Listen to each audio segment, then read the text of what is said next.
It is a pleasant sensation to be wrapped inside the bubble of your own joy, serenity, and tranquility, doesn't it? The absence of worries, the absence of anxieties, and just not having any of the demonic plague haunting us of how our future would look like is an evergreen experience that we humans wish would exist in reality.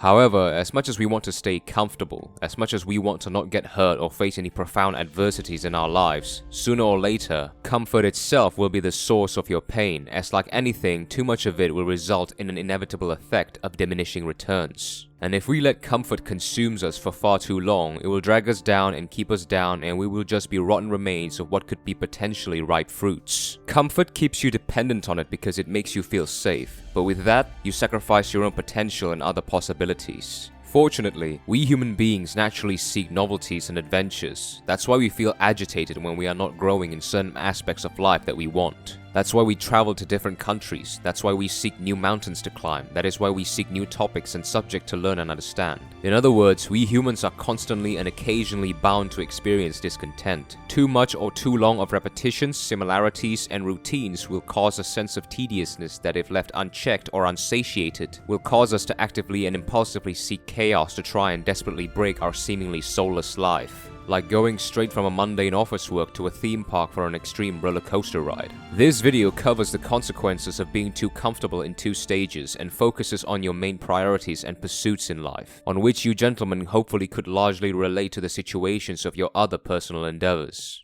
Now, as much as we enthusiastically want to get outside of our comfort zone, a lot of us also greatly fear to venture outside of it. We love novelty, and yet we fear unfamiliarity, because unfamiliarity initially erodes our confidence and makes us feel extremely vulnerable. The first stage begins with you trying to initially venture out of your comfort zone because you are increasingly unable to cope with the mundaneness of your everyday life, how you feel that your potential is slowly rotting away, and your own realization of society's programming and attempts to get you to just sit on your ass and do nothing but consume. To try something that you've always wanted to try, like quitting your day job and being self-employed, learning a new skill from scratch, or creating your own business. That overwhelming fear of pain and failure and the endless amount of self-questioning and doubt of whether you will be making the right decision will haunt you day in and day out. And it is even more daunting considering that mostly you will be on your own, as most of the people around you that are also fearful to venture outside their comfort zone will either discourage you, force you to remain where you are, or leave you to your own to handle your own struggles.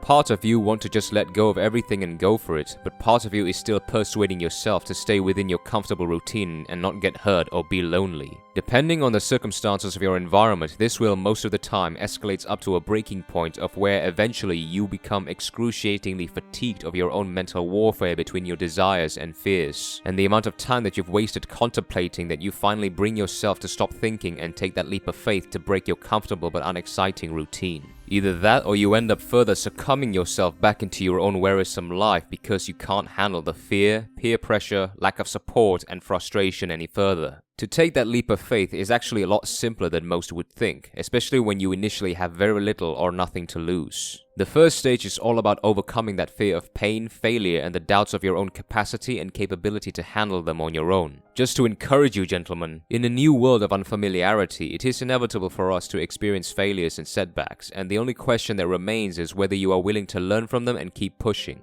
The second stage comes as you start to accumulate successes and achievements from your work. The fruits and byproducts of your labor will be evident, and it is only natural for us to want to reap our rewards and enjoy them. However, with successes comes a great deal of comfort beyond what you've experienced before, financially, circumstantially, and even sexually. And these forms of comfort and temptation are what can seduce you out of your own way because they give you a sensation that you have already made it, and that there is nothing more to pursue or to get out of bed early for, even if the successes are still far from what you've envisioned. And as we know, pleasure always has a price, and the more pleasure you consume, the more you are dragged away from your original path as your judgments are clouded by satisfaction, effectively and eventually killing your ambitions and purpose. Your successes and achievements are only temporary, and the world constantly moves forward and evolves, so you must adapt to suit its demands in order to survive. Being too captivated and content on the initial successful work you've done can sabotage yourself from exploring the extent of your limitations. And it is only natural for us to have greater fear to not want to take further risks to lose all that we have achieved, because now we have reputations or status to protect, credibility to maintain, and resources to further accumulate. In other words, you have a lot more to lose now.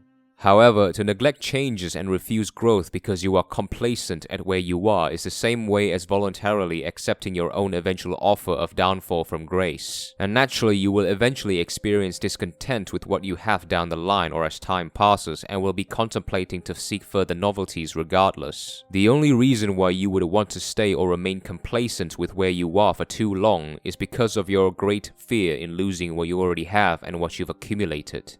Always look to evolve further in terms of your work and pursuits. Do not be afraid to try out new ideas or concepts, because those are what gets you to eventually exceed your limits and enter a new dimension of understanding and expertise, which will ultimately reward you even more in the future. As I've mentioned earlier, human beings are bound to continuously experience discontent from time to time, and in contrary to what most people believe and perceive, discontentment is actually a healthy thing. It is what led to great inventions of the past, it is what leads us to attempt to break records, and it is what leads us to take that initial leap of faith to burst our own bubble of mundaneness. Without discontent, we won't have the drive to achieve anything, because our desires and goals comes from our own discontentment of the circumstances of our lives. Now, I'm not at all saying that you should constantly or endlessly seek discontentment or to avoid feeling content, to the point where you have to be on the tip of your toes all the time. Absolutely not. By all means, do enjoy your successes and celebrate them with the people you love. My only message in this video is to not get overindulgent in the gratifications that your initial sense of satisfaction provides you, to never get high on your own supply, because too much indulgence of your own gluttony will eventually rob you of your own potential that got you there in the first place, and its capability to take you beyond what you've initially achieved. Thank you for watching.